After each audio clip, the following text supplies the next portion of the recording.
আপোনালোকক মোৰ এমজি চেনেললৈ স্বাগতম জনাইছো। আহকচোন আজি কেনেকৈ মুৰ্গীৰ মাংস শুকানকৈ বনায় তাক আপোনালোকক দেখুৱাম।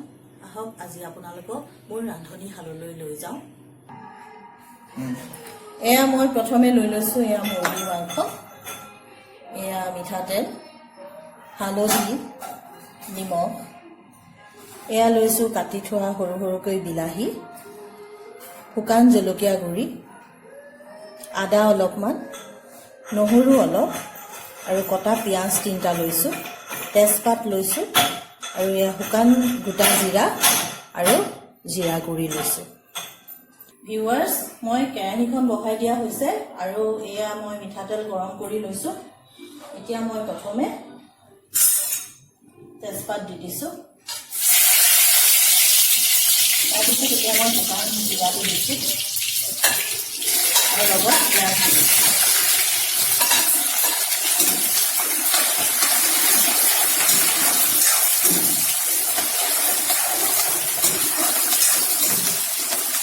পিঁয়াজটো মই অলপমান ব্ৰাউনিছ কালাৰ আহিব দিছো, অলপ ৰঙচুৱা কৰি।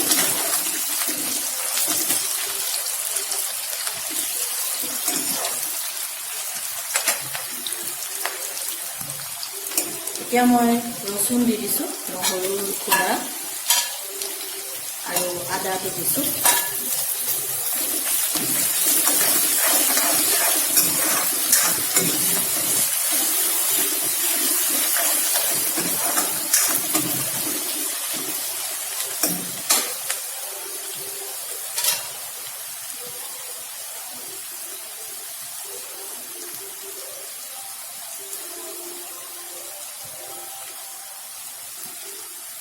এতিয়া মই জিৰা পাউডাৰ আছিলে তাক দি দিছো।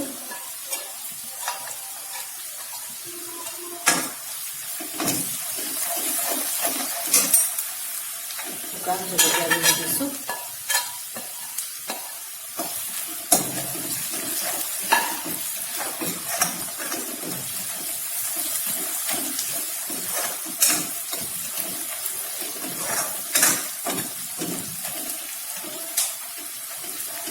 এতিয়া এই সকলোখিনি ৰঙচুৱা হৈ গৈছে। এতিয়া মই ইয়াত অলপ হালধি দি দিম।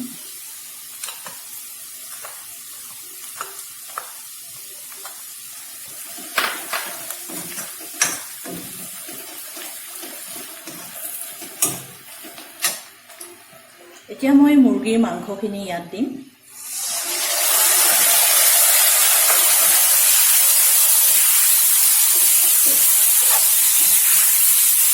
আপোনালোকে ইচ্ছা কৰিলে ইয়াত আলু দিব পাৰে, কিন্তু মই আলুটো দিয়া নাই।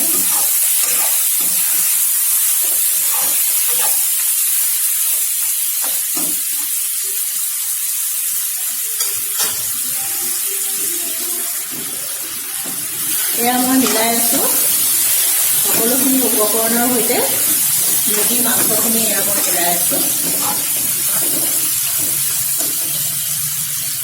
এতিয়া অলপমান দেৰি কাৰণে সিজিব দিম, গেছটো অকণমান কমাই দিছো।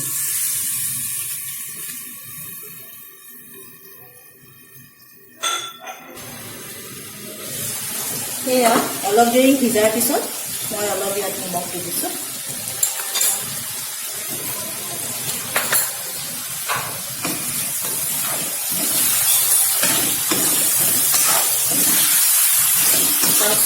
মাংসখিনি এতিয়া অলপমান ৰঙচুৱা হৈছে, আমি আৰু অলপ দেৰি সিজাম।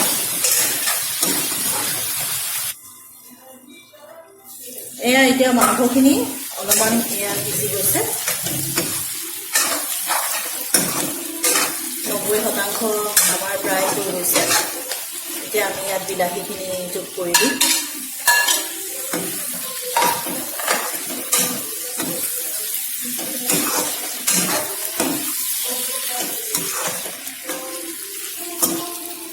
অলপ দেৰিৰ কাৰণে আমি আৰু অকণমান দেৰিৰ কাৰণে ৰাখি দিছো।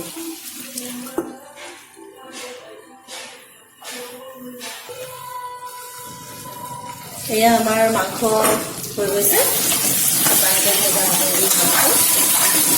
চবটো ইমান ধুনীয়া কালাৰ আৰু ইয়াৰ গোন্ধটো বহুত ধুনীয়া হৈছে। দেখিয়ে খাওঁ খাওঁ লগা এটা গোন্ধ। এতিয়া আমি ইয়াক পৰিৱেশন কৰিম। এয়া হৈ গৈছে, এয়া চবচে পৰিৱেশন। আপোনালোকৰ এই ৰেচিপিটো খাই ভাল লাগে তেনেহলে লাইক, কমেন্ট, শ্বেয়াৰ কৰিব, লাইক বটনটো দিব আৰু ছাবস্ক্ৰাইব কৰিবলৈ নাপাহৰিব। ছাবস্ক্ৰাইবৰ কিনাৰত থকা বেল আইকনটো দবাবলৈও নাপাহৰিব আৰু মোৰ লেটেষ্ট ৰেচিপিৰ কাৰণে আপোনালোকে ছাবস্ক্ৰাইব কৰক আৰু বেল আইকন দবাওক।